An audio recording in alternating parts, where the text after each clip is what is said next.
Remove the test cassette from the sealed pouch. Lay it on a flat, clean and dry surface.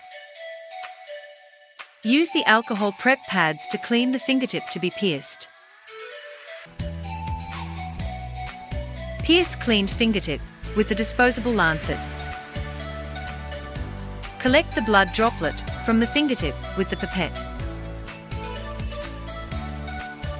Use the pipette to add 3 to 4 drops of the blood specimen to the sample well of the test cassette.